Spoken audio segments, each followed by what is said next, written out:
తెలంగాణ పాలిటిక్స్లో అస్సలు ఎవ్వరూ ఊహించని ఒక విషయం జరిగింది. ఒక పార్టీ, దానికి పెద్ద లీడర్లే లేరు, కాని ఎన్నికల్లో మాత్రం పెద్ద సంచలనం సృష్టించింది. అదెలాగో ఈ విశ్లేషణలో మనం చూద్దాం. ఒక పార్టీ ఉంది, కాని దానికి రాష్ట్రస్థాయిలో ముందుండి నడిపించే ప్రముఖ నాయకుడు ఎవరూ లేరు. అంతేకాదు, కనీసం పార్టీని చూసుకునే అధ్యక్షుడు కూడా లేడు. అయినా సరే, ఆ పార్టీ ఖమ్మం పంచాయతీ ఎన్నికల్లో మాత్రం ఒక రేంజ్లో పర్ఫామ్ చేసి అందర్నీ షాక్కి గురిచేసిందే. అసలు లీడర్లే లేనప్పుడు ఇంత పెద్ద గెలుపు ఎలా సాధ్యం? ఈ ప్రశ్నకు సమాధానమేంటో ఇప్పుడు తెలుసుకుందాం. సరే, ముందుగా ఖమ్మంలో జరిగిన ఈ పొలిటికల్ సర్ప్రైజ్ గురించి కొంచెం డీటెయిల్డ్గా చూద్దాం. ఈ ఊహించని రిజల్ట్స్ వెనుక ఉన్న అసలు కథేంటో ఒక్కొక్కటిగా విడమర్చి చూద్దాం. అయితే ఖమ్మం ఫలితాల్ని అర్థం చేసుకోవాలంటే ముందు మనం తెలంగాణ మొత్తం రాజకీయ పరిస్థితి ఏంటో ఒకసారి చూడాలి. అప్పుడే ఈ విజయం ఎంత స్పెషలో మనకు క్లియర్గా అర్థమవుతుంది. ఒకసారి రాష్ట్రవ్యాప్త ఫలితాలు చూస్తే మనకొక క్లియర్ పిక్చర్ వస్తుంది. మొత్తం 8,000కు పైగా పంచాయతీలుంటే అందులో కాంగ్రెస్ ఒక్కటే 5,000కు పైగా గెలుచుకుని క్లియర్ డామినేషన్ చూపించింది.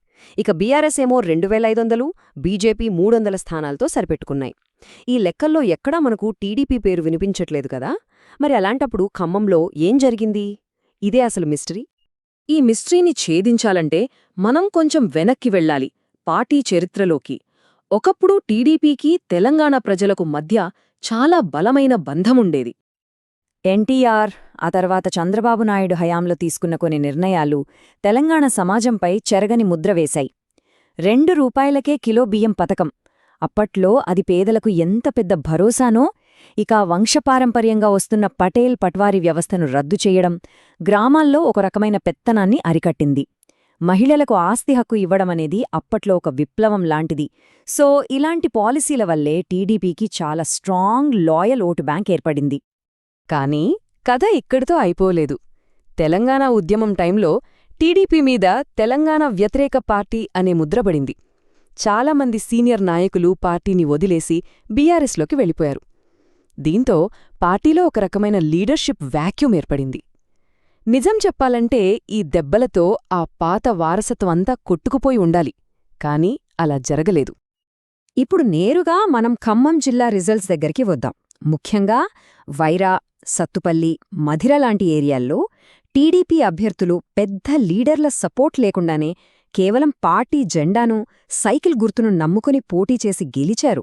ఇది చాలా పెద్ద విషయం. ఒక్కసారి ఈ నంబర్ చూడండి. ఒకే ఒక్క గ్రామంలో పోలైన 3,500 ఓట్లలో టీడీపీకి ఏకంగా 1,900 ఓట్లు పడ్డాయి. అంటే మెజారిటీ ఓట్లు వాళ్లకే. ఇది యాక్సిడెంటల్గా జరిగేది కాదు కదా. దీని వెనుక ఖచ్చితంగా కంటికి కనిపించని ఒక బలమైన శక్తి పనిచేస్తోందని అర్థమవుతోంది. ఇప్పటివరకు మనం చూసిన సాక్ష్యాలన్నీ ఒకే ఒక్క విషయాన్ని సూచిస్తున్నాయి. ఇక ఈ పొలిటికల్ మిస్టరీని ఛేదించే సమయం వచ్చేసింది. అసలు టీడీపీ బలం ఏంటి, ఎక్కడుంది చూద్దాం. ఇదే అసలు సీక్రెట్. ఈ గెలుపు అనేది ఏదో హైకమాండ్ ఆదేశిస్తే వచ్చింది కాదు. ఇది అట్టడుగు స్థాయి నుంచి, గ్రాస్రూట్ లెవెల్ నుంచి పుట్టుకొచ్చిన బలం. టాప్ లీడర్లు లేకపోయినా పార్టీ కోసం ప్రాణం పెట్టే క్యాడర్, పార్టీని గుడ్డిగా నమ్మే ఓటర్లు వాళ్ళింకా ఉన్నారు. ఇది లీడర్షిప్ మీద నమ్మకంతో వచ్చిన గెలుపు కాదు, పార్టీ సిద్ధాంతాల మీద, ఒకప్పటి మంచి పాలన మీద నమ్మకంతో నిలబడిన గెలుపు. సరే, గతాన్ని విశ్లేషించాం. మరి భవిష్యత్తేంటి? ఖమ్మంలో బయటపడిన ఈ సైలెంట్ పవర్ టీడీపీ ఫ్యూచర్కి ఎలాంటి సంకేతాలు పంపిస్తోంది? ఇది పార్టీకి మళ్లీ పుంజుకోవడానికి ఒక దారి చూపిస్తున్నట్టే ఉంది. స్టెప్ 1, కేడర్ బలం ఇప్పటికీ చెక్కు చెదరలేదు, అది ప్రూవ్ అయింది. స్టెప్ 2, ఇప్పుడు కావాల్సిందేంటి? ఒక సరైన నాయకుడు, ఒక క్లియర్ విజన్. స్టెప్ 3, ఈ రెండూ కలిస్తే తెలంగాణ పాలిటిక్స్లో ఒక పెద్ద మార్పొచ్చే అవకాశముంది. ఈ ఫలితాల ఇంపార్టెన్స్ మనకు పూర్తిగా అర్థం కావాలంటే కేడర్ బేస్డ్ పార్టీ అంటే ఏంటో తెలియాలి.